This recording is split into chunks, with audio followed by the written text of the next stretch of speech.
Kia ora koutou. I'm here with Dr. Naomi Woods, Principal Archaeologist from New Zealand Heritage Properties. Kia ora, Naomi. What types of analyses are involved in documenting the material culture that you often come across in your line of work? So we mostly deal with 19th century material culture and kind of colonial stuff. We do a little bit of Taonga Tutoru, but I'm not going to talk too much about those today because that's a whole other thing. I'll mention it later. And an awful lot of what we do is when the artifacts come into the lab, we've got to make sure that they're catalogued because context is really, really important.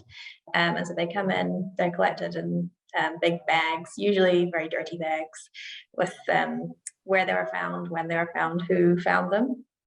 And then we bring them into the lab. All that gets put into a database and they get set aside and washed and looked after however they need to be.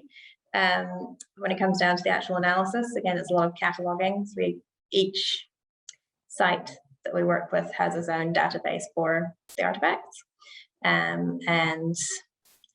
Each type of artifact gets analyzed a little bit differently, but they all go into the same database. There's lots of counting, a little bit of measuring, but lots of stuff we deal with is broken, so we don't bother measuring broken bits.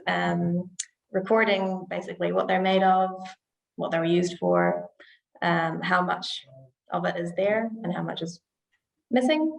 And yeah, just basically extracting all the possible information we can from these artifacts, things like bottles, crockery, metal. They're the most common things we work with. And so then speaking about extracting all that data, how do you determine the histories of those objects that you curate? It depends on the object. There's lots of different ways we can do it. So if things like glass bottles, you're looking at how they were made. That can tell you what kind of date you're dealing with. The shape of the bottle can tell you what was in it at one point, not necessarily what was in it when it went into the ground, but what was in it when it started its life.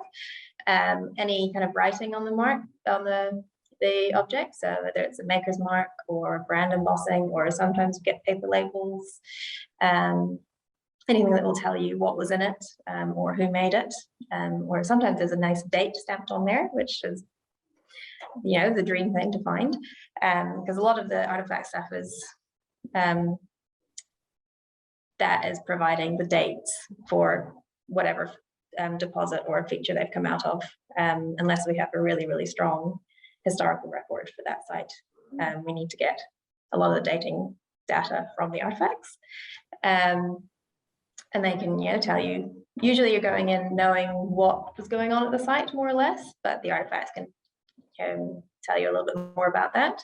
And then there's, you know, less tangible things like what styles people were into, and there's little behavioral quirks that you get that you can pick up. Like one of my favorite things to see in sites a lot is every so often you'll find like a whole dinner set thrown out, or a whole tea set, just this deposit of broken ceramics that are brand new, look like they've never been used, and it's all very strange, and you think maybe there's, you know, a shop nearby, but quite often what it is a new lady coming into the house, whether it's a daughter taking over for her mother's house, for her mother's past, or a new wife quite often. And it sounds, you know, a bit cliche, but if you usually almost always matched up to the history, and there's a new lady coming in, getting rid of the old woman's style and stamping her mark on the place. Oh, that's so fascinating. And I think you've already touched on this a little bit, but how do you care for and preserve these objects, and the communities who connect with them? How do you convey that care? Well, a lot of the stuff we deal with is it's actually very easy, because it's you know, big sturdy things like this, which don't need any special care unless they've got labels. The first thing we do is when we're digging them out of the ground, you make note of what kind of conditions they're coming from. So if they're coming from a wet environment, we tend to keep them wet and dry them out as slowly as possible. So if they're coming from a dry environment, you keep them dry. And you just take a quick note to see if there's anything particularly fragile that you need to really deal with immediately once you get back to the lab.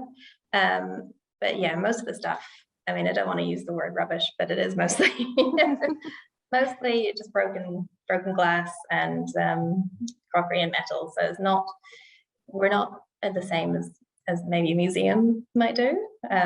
But there's, when we do come across artifacts that are worthy of that kind of care, we do. So we've got, recently we've just come across glass plate negatives from a well in Invercargill. And this is a really big site. And we've actually, this is us going back to the same well. So earlier, about a year or so ago, at the top of this well, we knew there were some photographers around. And we got all of these kind of chemical bottles and other bits, and all this flat glass that looked initially like window glass, but they were all little same size and quite thin. And it turns out they were blank glass negatives. They frantically were checking through them to make sure we weren't washing off pictures, but we weren't. They were all unused, which is good. And very excitingly, we recently went back to the same well and continued digging and found some ones with pictures still on them. So they obviously are, we don't want them to be damaged at all. So they have, we've got their own individual sleeves, and they've got their own archive quality boxes, and they get handled very carefully, whereas the rest of it, it's in boxes. And then once we were done with writing it up, then Heritage New Zealand has accepted the report, and all the information is put on online on the digital library.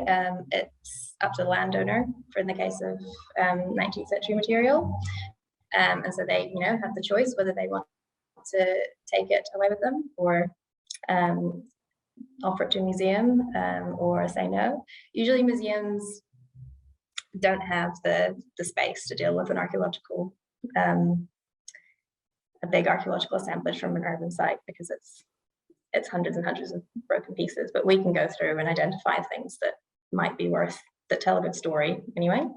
But yeah, a lot of the time the developers don't necessarily want anything to do with them, and it's not really ethical for us to sell them or anything. So they do get either absorbed into our reference collection or taken to the dump. And obviously it's different for artifacts of Maori origin. So Taonga Tutoru, they have their own process. So they don't belong to the landowner necessarily. They immediately become the care of the Ministry of Culture and Heritage, and we are a registered caretaker for them. So we have a special lock cabinet where it's very secure, and they stay in there until we figure out who actually wants them, and then they get taken away when that's decided, and not before. So there's a whole process of notification with that. But thankfully, the work that we do down here in Dunedin mostly revolves around avoiding having to find Taonga Tutoru, so we don't tend to get them too often, but we do have a little covered with a few of them at the minute. Oh wow, Naomi, thank you so much for sharing your expertise and the layers of the behind the scenes processes involved as well. That's all right.